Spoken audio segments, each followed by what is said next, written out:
Hi, my name is Paige Holloway. I'm 28 years old, and this is my story. I was born and raised in Burlington, Vermont, a small, scenic city full of green hills and quiet secrets. People think life here moves slow, that nothing dangerous or shocking ever happens. But sometimes the ugliest stories bloom in the most peaceful places. My life used to be ordinary, even boring to some, until one day everything twisted into something I never saw coming. And it all began with my sister, Morgan. Let me know where you're watching from in the comments. And if this story has you hooked, don't forget to like and subscribe to see how I turned her betrayal into my own rebirth. Morgan and I were only 2 years apart. Growing up, we were close, inseparable even. We'd play dress up, share secrets, sneak out at night to lay under the stars and talk about our dreams. But as we got older, something in her changed. Or maybe it was always there, hidden under her perfect smile and confident charm. I started noticing little things, how she always had to win, how she twisted stories to make herself look good, how my pain made her smirk when she thought no one was watching. Over time, that childhood bond faded into rivalry, one that she fueled like a fire she never wanted to die out. Still, I tried to keep things civil. We both lived in Burlington, and family was important to our parents. I worked as a graphic designer from home, quiet and content with my simple life. Morgan, on the other hand, was married to a man named Carter. Tall, polished, with a corporate job in Boston that paid more than my entire yearly salary. He wasn't just successful, he was stunning. And that was a problem. I didn't ask for any of it. I never tried to attract him. But every time we were at a family gathering, I'd catch Carter staring. Subtle at first. Too long of a glance during dinner or lingering in the hallway when we passed. I always looked away, embarrassed, hoping Morgan hadn't noticed. But deep down, I think she did. Everything exploded one summer evening at our parents' house during a barbecue. The sun was dipping low, casting warm light over the backyard as everyone laughed, drank, and passed around burgers. I was sitting by the fire pit when Morgan handed me a drink. "Lemonade," she said. Her smile was wide, too wide, and her tone unusually sweet. "You look thirsty," she told me, brushing my hair behind my ear like she used to when we were little girls. "You've always loved citrus, right?" Something about the way she said it chilled me. I took the glass, but I didn't sip it. Not right away. Instead, I watched her walk back to the patio where Carter stood, laughing with my dad. She leaned into him like she was staking her claim, but he barely acknowledged her. I don't know what instinct told me not to drink it. Maybe it was years of feeling like prey in my own family. Maybe it was the way she smiled when she turned back around to check if I'd taken a sip. Whatever it was, it made me get up, walk quietly to the kitchen, and pour the drink into the sink. Then I rinsed the glass, filled it with Sprite from the fridge, and returned to the party with a smile. That's when the idea came to me. I don't know what made me do it. Maybe I wanted proof. Maybe I just wanted to feel in control for once. But when Morgan left her drink unattended to grab her phone from inside, I quietly switched her glass with Carter's, both resting on the patio table. They were identical. No one noticed. I watched from a distance, barely breathing, as Carter returned and lifted the drink I had just swapped. He sipped it casually, unaware of anything unusual.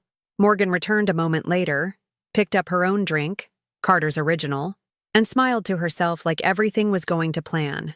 The rest of the evening passed with forced laughter and fake pleasantries, but something inside me had shifted.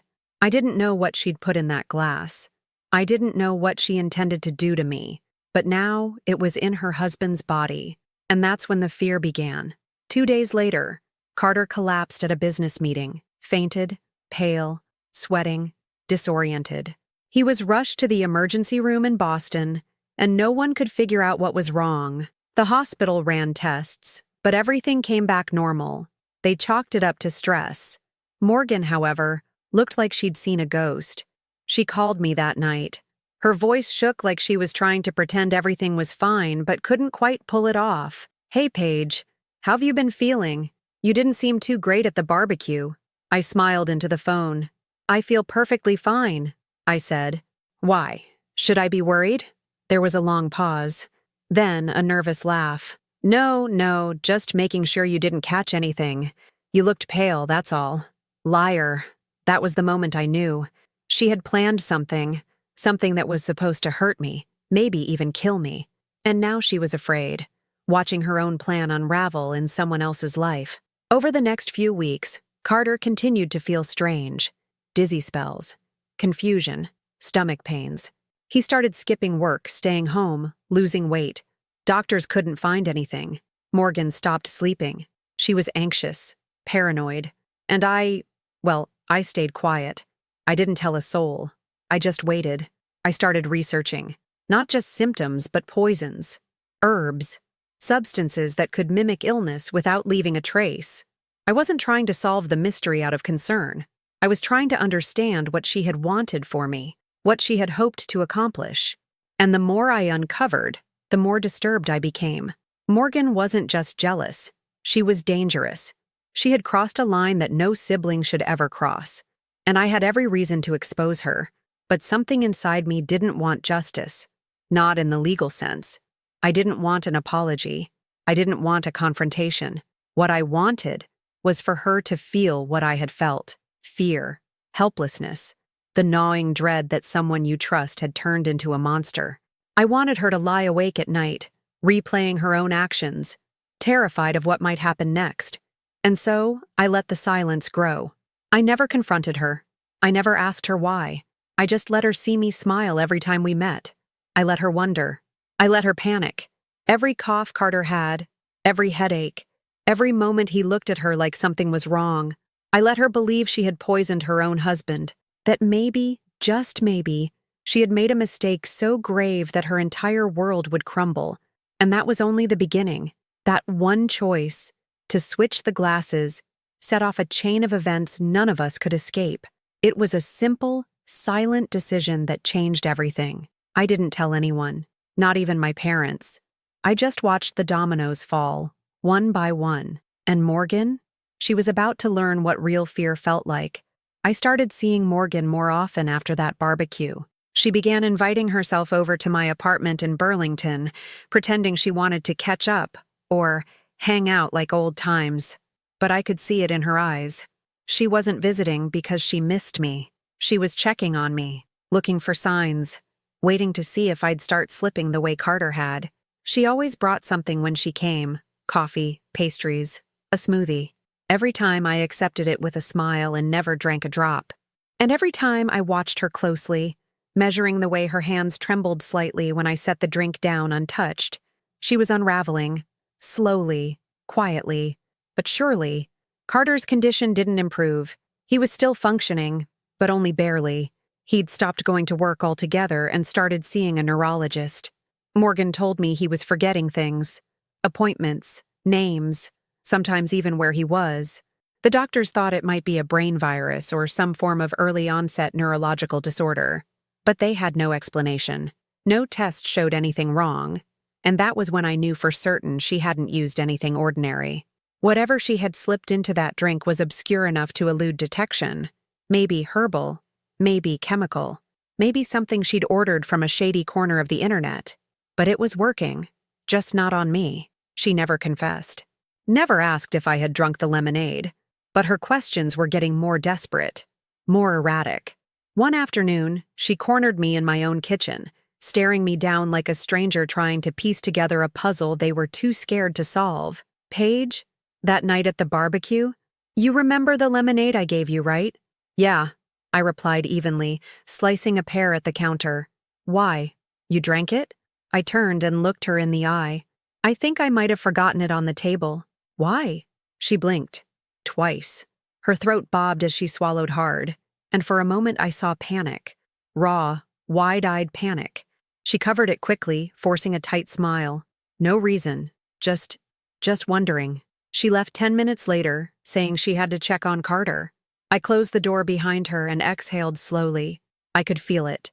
Her guilt was turning into terror. Our parents started asking questions too. They noticed the tension. Our mom, always the peacemaker, pulled me aside one day and said, "You and Morgan, are you two fighting again? She seems different lately." I told her everything was fine. I wasn't ready to bring anyone else into it yet. I needed more. I needed Morgan to break. The opportunity came unexpectedly. Carter's birthday was approaching, and Morgan decided to throw a small gathering at their home in the new North End, just a 10-minute drive from my place. She invited only close family. I almost declined, but then I realized this could be the perfect stage, a place where I could let everything slip into motion. When I arrived, I brought a bottle of red wine from a local vineyard. I watched Morgan's eyes lock onto it the moment I stepped inside. Her smile was polite, but strained. She offered to pour everyone drinks. I declined. "I'm trying to cut back," I said lightly, then added, "I brought the wine for Carter. He's always loved Pinot Noir, right?" Her lips barely moved. "Right." Dinner was quiet. Too quiet. Everyone was chatting except Morgan. She was distracted, fiddling with her fork, her eyes darting between Carter's glass and mine. At one point, she knocked over a salt shaker, then stared at it for a full 3 seconds before cleaning it up. Something inside her was cracking. After dessert, I stood and said I was going to the restroom. I didn't go to the bathroom, though. I slipped into the laundry room near the kitchen. Her purse was on the counter. Open. I didn't hesitate. I rummaged through it quickly, carefully. Lipstick, compact mirror, receipts, gum, and then a small brown bottle wrapped in tissue. No label. I pulled it out and held it in my palm, my heart pounding. It wasn't just paranoia anymore. It was real. This wasn't a misunderstanding. This was a plan, an actual, deliberate attempt to poison me. And now, I had it in my hand. I snapped a quick photo of the bottle and slid it back into place. I returned to the table like nothing had happened. That night, after the party, I waited for Morgan to call. She didn't. 2 days passed. 3. Finally, she showed up at my door unannounced, her face pale, lips dry, hair pulled into a bun like she hadn't slept. "I need to talk to you," she said without a greeting. "Please, let me in." I stepped aside. She paced my living room, wringing her hands. "Carter's getting worse. The doctors say it might be permanent. They're talking about long-term care." I nodded, saying nothing. Paige, I need to know something, and I need you to be honest with me." "Okay. That drink I gave you, at the barbecue. Did you drink it or not?" I stared at her for a long time, let the silence wrap tightly around her throat. "No," I said finally. "I didn't." Her breath caught. "So, then, Carter." "Yes," I said softly. "Carter drank it." She covered her mouth with both hands. "Oh my God." I didn't respond. She sat down on my couch like her knees had given out. "I never meant... God, Paige, I didn't think it would actually... it was just supposed to make you sick. Like the flu. I just wanted you to stay away. From him." I felt ice run through my spine. She had admitted it, as if that made anything better. "So you tried to poison me," I said, my voice calm, terrifyingly even. "Because your husband looked at me?" She shook her head. "It wasn't like that. You don't understand. You've always had this thing, this light. Everyone loves you. Mom, Dad, even Carter. I couldn't take it anymore." I stood over her, arms crossed. "You wanted to erase me." "No, just make you disappear for a while."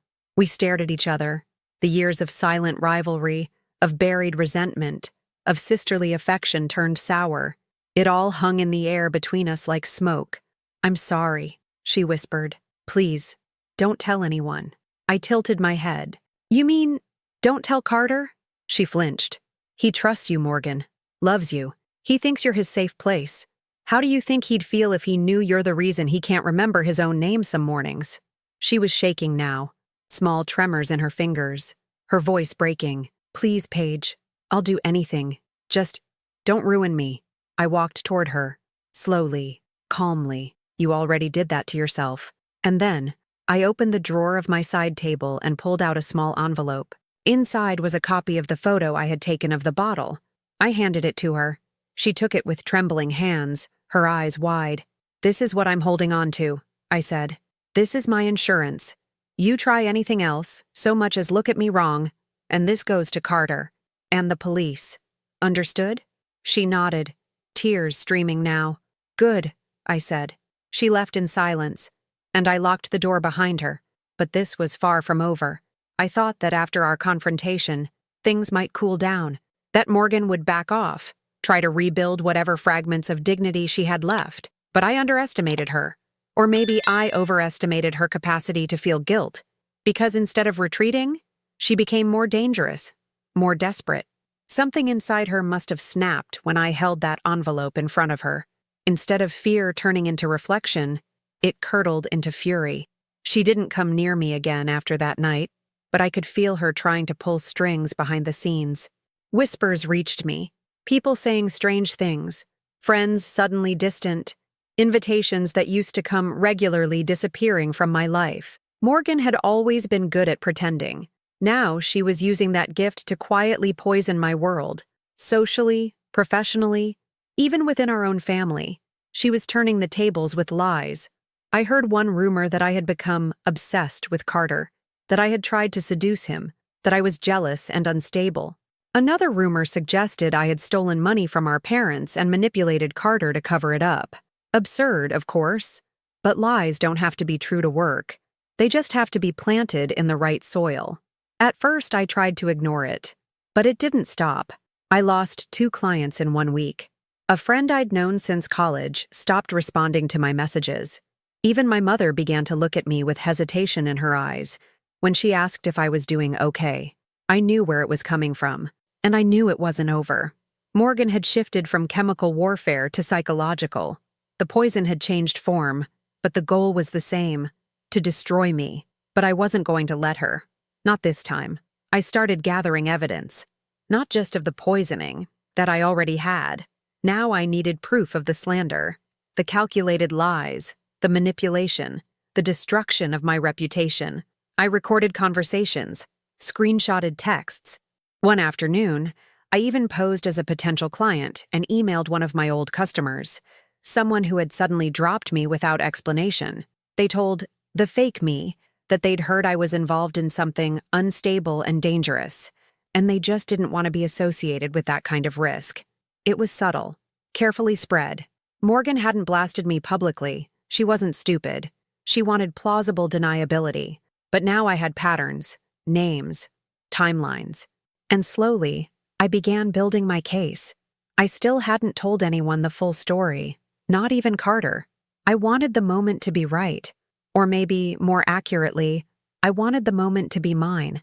I didn't want justice handed to me. I wanted to deliver it myself. That moment came a month later, when Morgan invited the family to a dinner party at her house. A strange invitation, considering the tension between us. But my parents insisted we go. "Maybe it's time to put everything behind us," my dad said over the phone. Morgan said she wants to make peace. Peace. That word tasted like metal on my tongue. Still, I agreed. Because sometimes the best way to end a war is to walk right into the battlefield on your own terms. The night was cold and rainy. Burlington in early October always had that bone-deep chill that made everything feel a little more fragile. I wore a dark green coat and boots, my hair tied back. I didn't bring anything. No wine, no dessert, just truth. The house was warm, filled with candles and soft music. Carter greeted me at the door with a tired smile. He looked thinner, paler, but alert. Morgan appeared a moment later, all smiles and glowing cheeks, as if we were starring in a holiday commercial. "Paige, you look great," she said with arms spread. "I'm so glad you came." "Of course," I said. "Wouldn't miss it." We sat for dinner. Our parents were already there, laughing and sipping wine. The table was beautiful. Fall-themed decorations, cinnamon-scented candles, a roasted chicken in the center, still steaming. Morgan had always been a perfect hostess. But under the table, I held my phone in my lap, recording. Halfway through the meal, when conversation had settled into that lull between courses, I cleared my throat. "I'd like to say something," I said, my voice calm but firm. Everyone turned toward me. "Something happened a few months ago," I continued. "Something that's affected my life deeply, and I've stayed silent, thinking it would resolve itself, but it hasn't." Morgan stiffened across from me. "I was poisoned," I said, "at a family barbecue. I didn't drink what was given to me. Carter did, and that's why he's been sick." The silence was immediate and full. My mother gasped. My father dropped his fork. Carter turned to Morgan with eyes like sharpened glass. "What are you talking about?" Morgan said quickly, laughing nervously. "That's insane." I reached into my coat pocket and pulled out an envelope. Inside were printed photos of the bottle I'd found, screenshots of text threads where Morgan hinted at my instability, a list of names of people she'd quietly influenced. I placed it on the table. "These are copies," I said. "The originals are with my attorney." Morgan's face drained of color.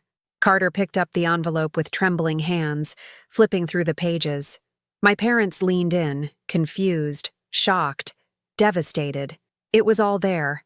Every proof I had, every seed she had planted now laid bare in the light.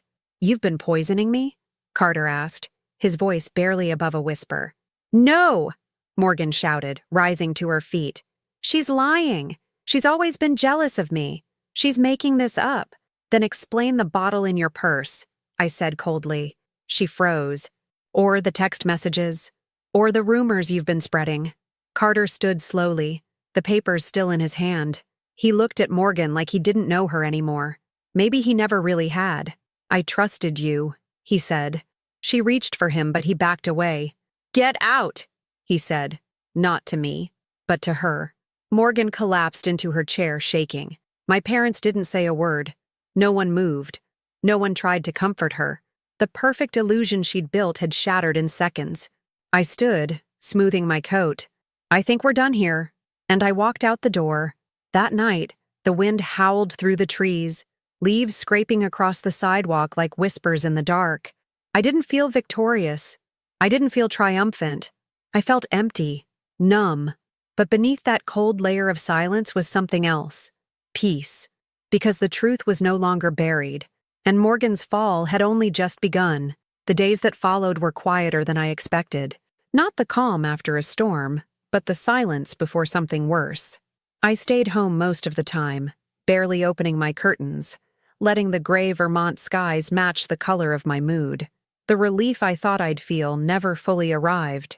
Exposing Morgan hadn't brought closure. It had simply ended a chapter, leaving the rest of the story to bleed out slowly in the background. Carter left her. That much I heard from our father, who tried to soften the details over a phone call the following weekend. He told me Carter packed his things the next morning and drove back to Boston. Didn't yell, didn't slam doors, just left. There was no fight. There was nothing left to fight for. Morgan didn't answer when I called. Not that I truly expected her to. But what surprised me was how little satisfaction it brought me. I wanted to believe that bringing her world down would make me feel powerful, justified. Instead, all I felt was tired. Years of jealousy, pain, rivalry, and secrets had erupted in one final act, and all I wanted now was distance. From her, from our family, from the entire version of myself that had been wrapped around Morgan's shadow. I started therapy, not because of guilt, but because of the lingering bitterness I couldn't shake. My therapist, a gentle older woman named Ruth, didn't flinch when I told her the truth. She listened calmly as I confessed the switch at the barbecue, the photos, the confrontation at the dinner. I half expected her to judge me. She didn't. "You didn't set this in motion," she said, "but you did choose how to end it. And sometimes, even the right decisions leave scars." I sat with those words for a long time. That fall, I took a trip up to Stowe, just a couple of hours north, to clear my head. The foliage was in full bloom, explosions of red, gold, and amber everywhere I looked. I hiked alone through the woods, letting the sound of my boots crunching leaves keep me grounded. I turned off my phone for 3 full days. No texts, no calls, no headlines about Morgan's scandal or Carter's condition or the damage left behind. Just me, surrounded by trees, remembering how to breathe without bracing for impact. One morning, as I sat near a small waterfall, I began to cry. Not loud sobs, just quiet, steady tears. I didn't cry for her. I cried for me, for all the years I'd let her control my emotions, my choices, my sense of worth. I cried for the young girl who used to follow Morgan around, desperate to be loved by a sister who saw her more as a threat than a friend.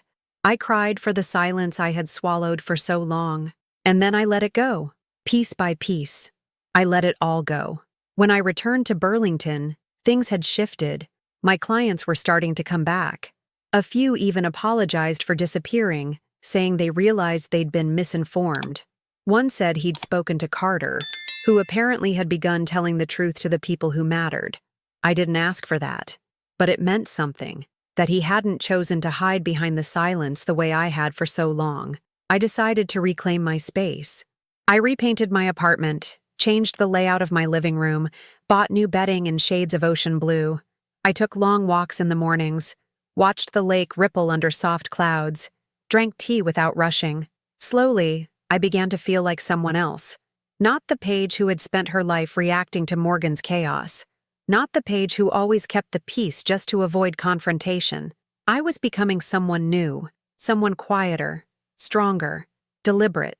Then, one afternoon in November, I got a letter in the mail. Handwritten, no return address. It was from Morgan. I sat on the floor by the window, the envelope resting in my lap for a full 10 minutes before I opened it. My hands trembled, not with fear, but uncertainty. I had no idea what she could possibly say. It was 3 pages long, neatly written, no rambling. She said she was in therapy now.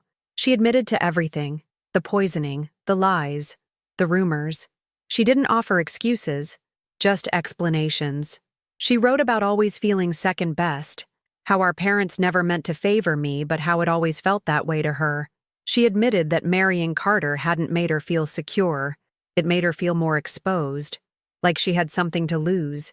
And seeing him glance at me was all it took for her world to crack. She didn't ask for forgiveness. She said she wasn't ready to ask, because she knew she hadn't earned it. But she said something that stayed with me. I used to think you were the threat, that if I just got rid of you, I could finally be enough. But the truth is, you weren't my problem. I was. I read it twice, then a third time, and I cried again. Not out of sorrow, but because for the first time in my life, I heard her voice without the thorns. And it made me wonder how different things could have been if we'd both known how to speak our truths without using them as weapons. I didn't write back, not because I didn't want to, but because I didn't know what to say yet.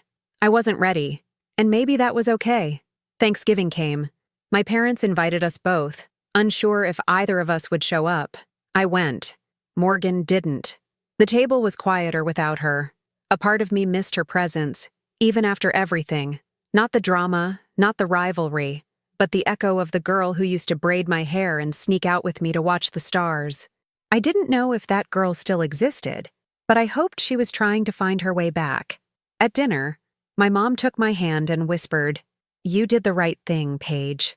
I nodded, but I didn't say anything, because the truth is, there's no clear right thing when it comes to betrayal. There's just survival.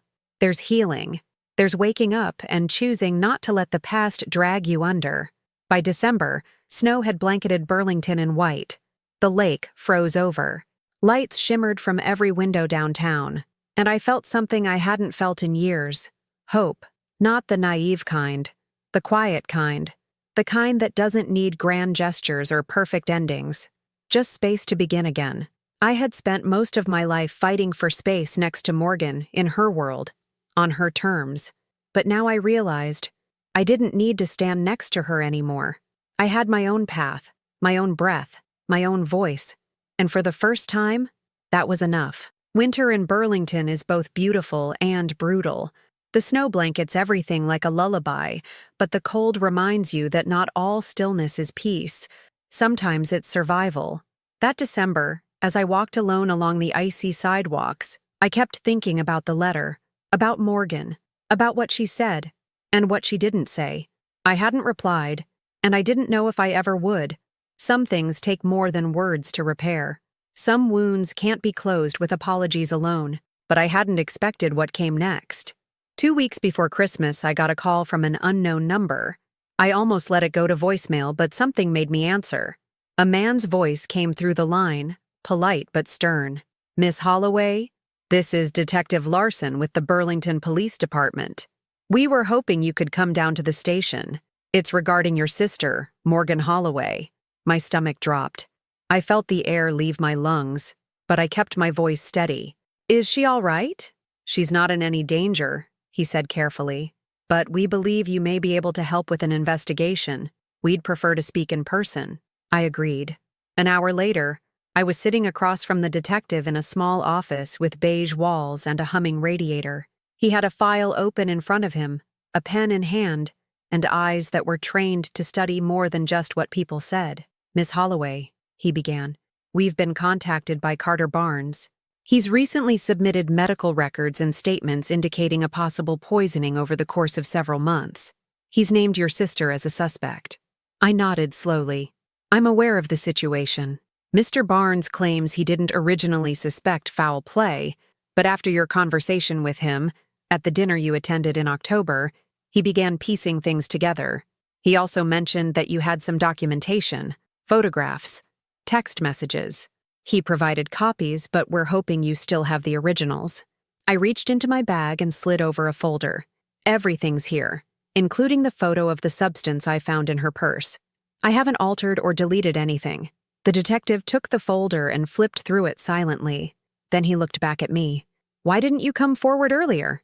That question landed harder than I expected. I guess I wanted her to know what it felt like, to be afraid, to live with the uncertainty. But I didn't want to destroy her, at least not at first. He nodded slowly, as if he understood more than he was letting on. "Justice doesn't always feel clean. Sometimes it's complicated." I left the station that day with a mix of emotions: relief, guilt, power, fear. It all swirled together in my chest like a storm I couldn't name. I knew Morgan would be contacted soon. I didn't know what she'd say. I didn't know what she'd do. But I didn't expect what happened next. She disappeared. Not in a dramatic missing persons kind of way. She just stopped answering calls. Her apartment sat quiet. Her car hadn't moved. Even our parents hadn't heard from her in days. I drove to her place one night and knocked on the door until my knuckles turned red. Nothing. The building manager let me in, reluctantly, when I said I was her sister. The apartment was dark, neat, too neat. Like someone had cleaned with the precision of someone preparing for something final, but she wasn't there.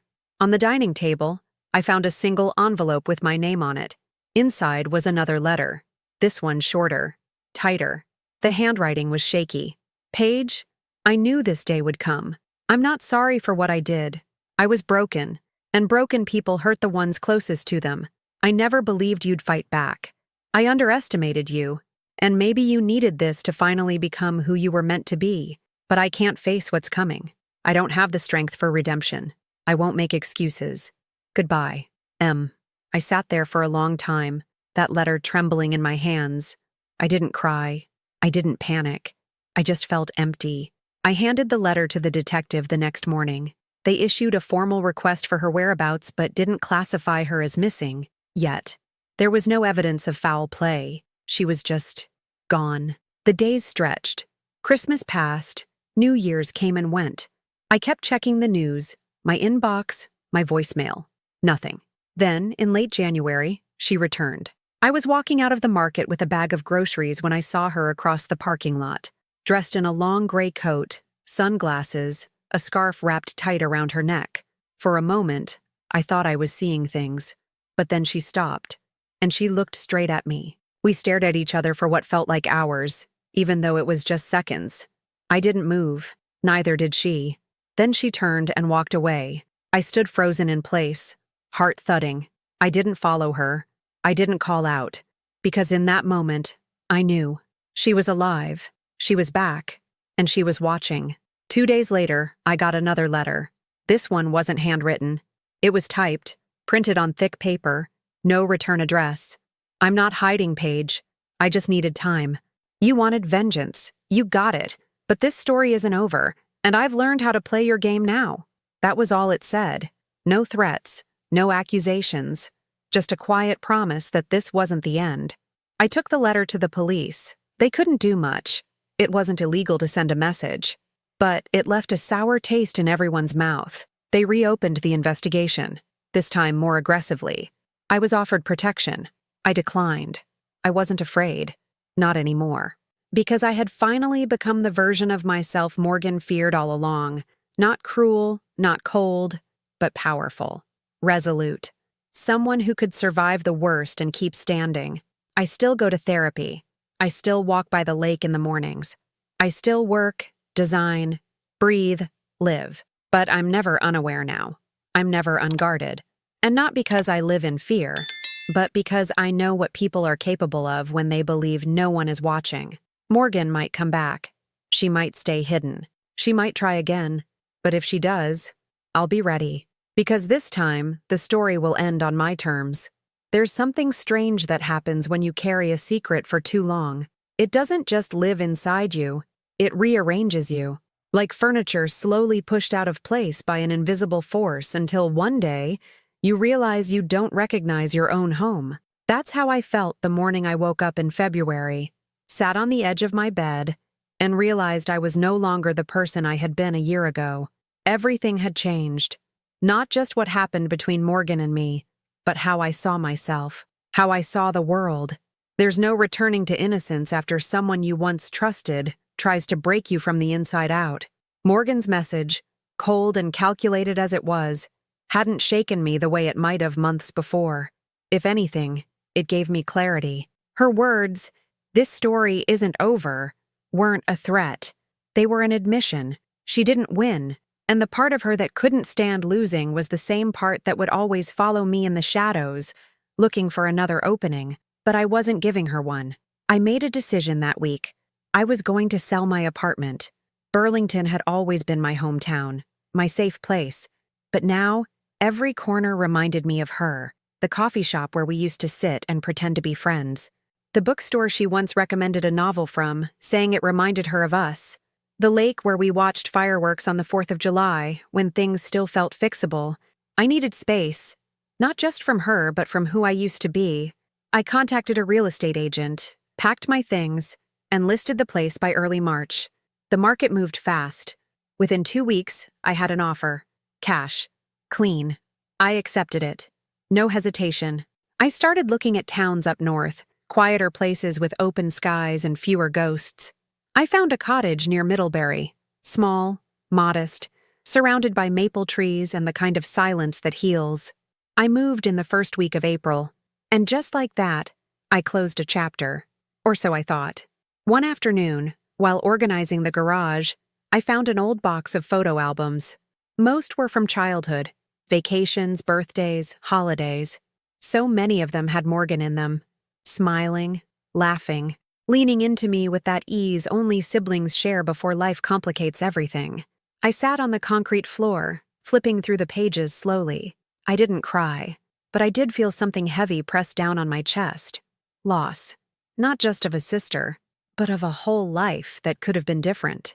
I wondered, as I stared at a picture of the two of us building a snowman in front of our childhood home, what would have happened if things had gone another way? If she had asked for help instead of control? If I had confronted her sooner? If we had found a way to be honest with each other before the damage was done?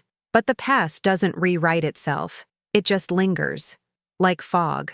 Like bruises that never quite fade. I decided to keep the photos. I put them in a new box, sealed it, and tucked it on the highest shelf, not to forget her, but to give her less space. Spring came quickly in Middlebury. The trees bloomed with gentle pinks and greens, and I started spending mornings on the porch, drinking tea, watching the birds. I planted flowers along the walkway. I even adopted a dog, Finn, a golden retriever with a crooked ear and a heart full of joy.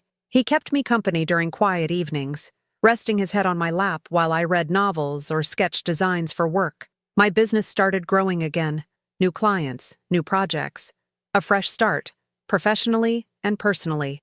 I took a course in digital animation and began offering motion graphics, something I'd always been curious about but never had the confidence to pursue. My days became full, not with distractions, but with purpose. Then, one evening, I got a call from my father. His voice was softer than usual. He told me Morgan had returned to Burlington, quietly. No one had seen her. No dramatic entrances. Just her slipping back into the city as if nothing had happened. He said she was staying in a small apartment near the university, alone. No job, no friends, just existing. She asked about you, he said. She didn't ask to see you, just asked how you were doing. I didn't know what to say to that. My father didn't press me. I just thought you should know, he said gently. She's not well, Paige. And I'm not asking you to fix her. I just wanted you to hear it from me. After we hung up, I sat in the dark for a long time. Not thinking, just feeling. Finn rested his head on my foot and looked up at me, sensing my stillness. I reached down and stroked his fur. I didn't reach out to Morgan. I didn't drive to her building. I didn't send a letter or a message. I simply closed my eyes and whispered something I hadn't said out loud yet. I forgive you. Not for her, but for me. Forgiveness isn't a gift you give the person who hurt you. It's the moment you release yourself from carrying their sins on your back. It's choosing to no longer define yourself by the way they broke you. And it doesn't mean forgetting. It means freeing. Weeks passed. I never heard from her. I still haven't. Maybe I never will.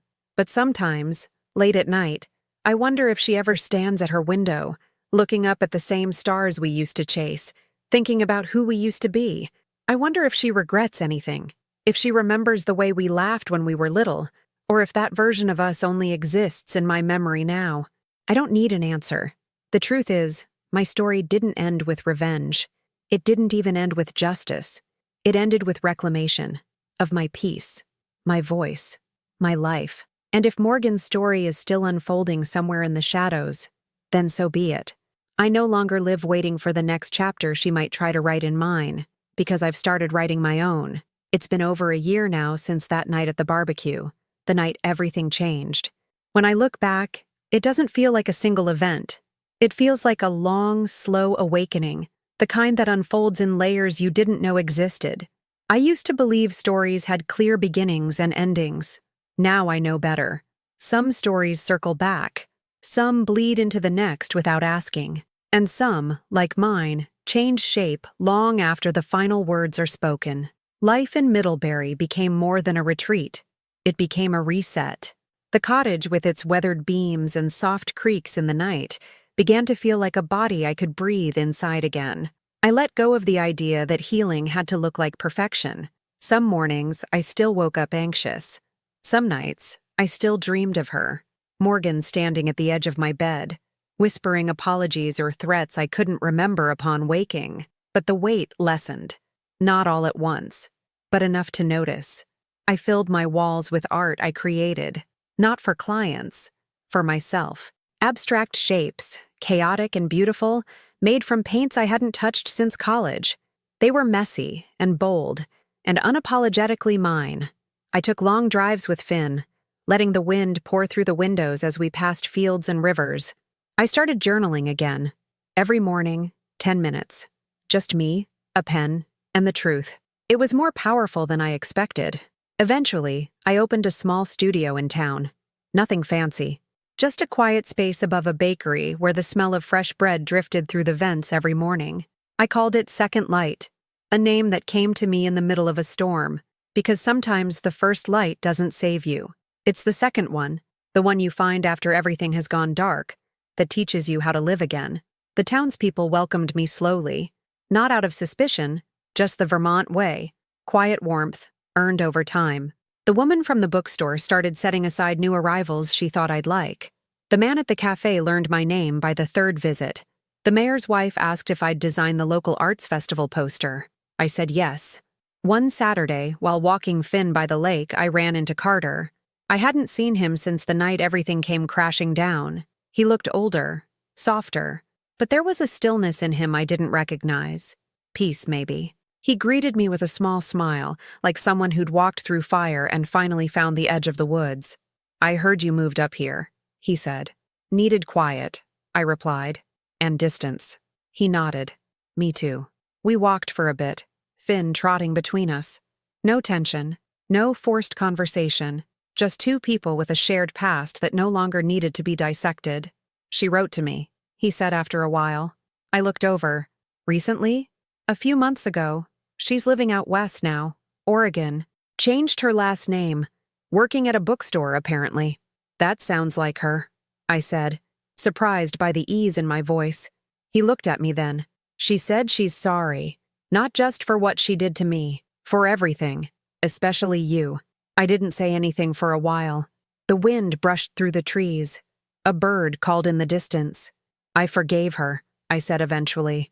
"I know," he said. She said she could feel it, even without hearing it from you. We parted ways without exchanging numbers. There was no need. Whatever needed to be said had been said. The rest belonged to memory. Spring turned into summer. The world outside bloomed wildly, as if trying to make up for all the months spent buried in snow. My studio flourished. Clients came from nearby towns.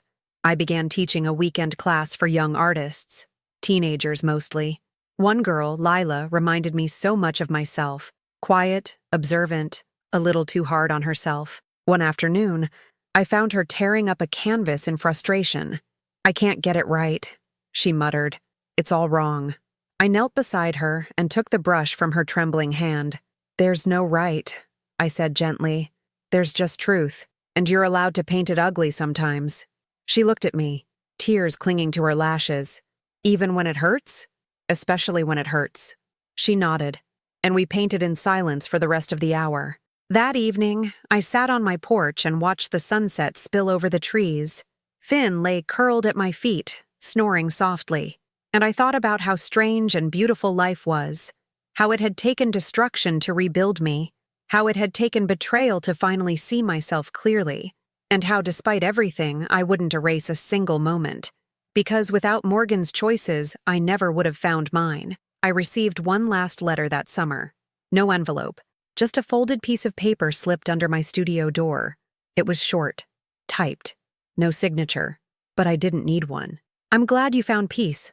I'm trying to find mine too. I still see you in my dreams sometimes. You always walk away before I can speak. Maybe that's your answer.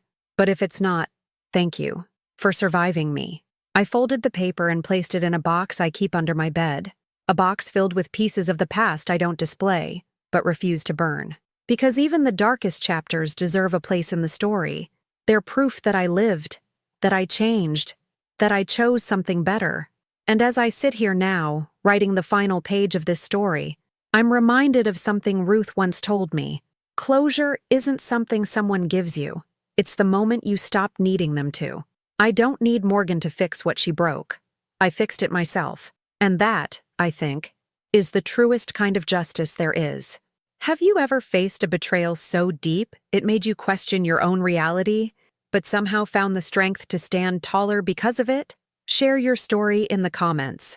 If my journey moved you, please like and subscribe for more stories of resilience, healing, and reclaiming your power. And send this to someone who needs to be reminded that even in the darkest moments, we still have the power to choose who we become.